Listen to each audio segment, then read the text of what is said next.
Hello and welcome to the Real Messy Relationship Podcast. I'm your host, Matt Marquez. And today I'm doing something a little different because I usually try to record episodes that are more evergreen that can be applied in any situation, anytime. Today, however, I really want to address the election, the US election that just happened yesterday as I'm recording this, and how to deal with it and how to comfort your partner if they're really struggling with the result. I'll be honest, I am been experiencing some really intense emotions after this. Really, none of them are pleasant. I've been feeling shock, disappointment, sadness, helplessness. If your partner is also going through something like this, you naturally will want to be supporting them and comforting them.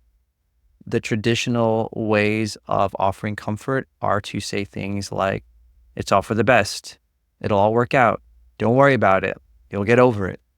Unfortunately, saying these kinds of things can be really problematic because they generally suggest that whatever your partner is feeling, it's not appropriate.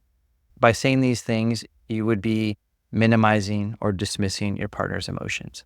And that can be really, really painful. They're already feeling all of these intense emotions. And then on top of that, you're trying to comfort them, but then you're saying these things that make them feel like their emotions aren't welcome, aren't accepted. And that can actually have the effect of making them upset and disappointed and angry with you. And so if you'd really like to not do that and offer meaningful support and comfort, there's a different way to approach this. And I generally like to recommend asking your partner, how can I support you right now? And if you want, you can volunteer by offering to listen to them, by offering to give them space if you know that that's something that they generally need during difficult times. And whatever it is you offer, really, really, really try to listen to what they say because they're the judges of what they need right now. And your job is to, if you want to comfort them, is to offer a suggestion, make an invitation, and then let them choose. So if they decide they want space, they don't want to talk, that's their choice. Try to respect that. However, if they do want to talk, the way I encourage you to do this in a way that can be really, really helpful to them and be supportive is to ask them open-ended questions that allow them to process their emotions so that they don't feel quite so overwhelming and painful.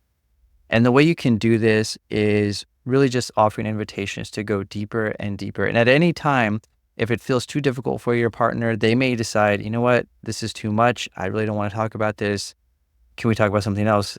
Can we stop? Like, it's their choice. And really respect what they want if you're trying to offer them support. And so the questions you can ask are, hey, I know this has been really tough. Can you tell me what's coming up for you right now? And just say that and sit back and then let them share what they want to share. And if they seem like they want to continue this conversation, you can offer to go deeper.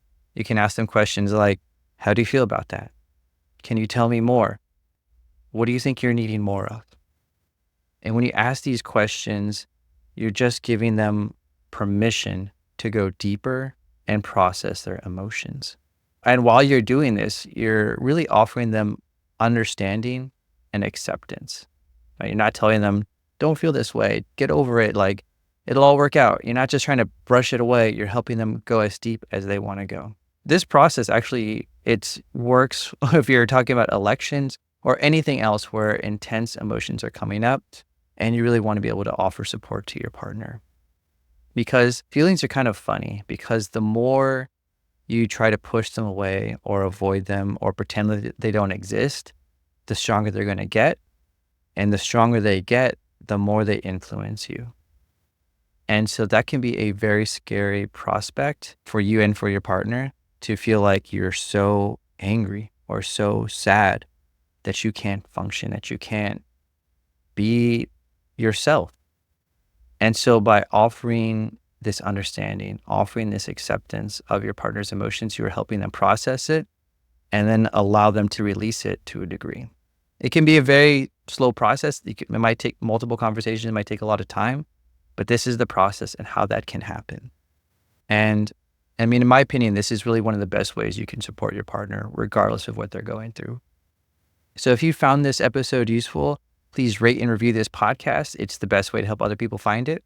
And if you'd like to stay updated with future episodes and get my best relationship advice and insights, sign up for my newsletter at growmorejoy.com/newsletter. And you actually get a free gift on how to have more conversations like this, where you can really deeply understand your partner and feel more like a team. Thank you. And until next time.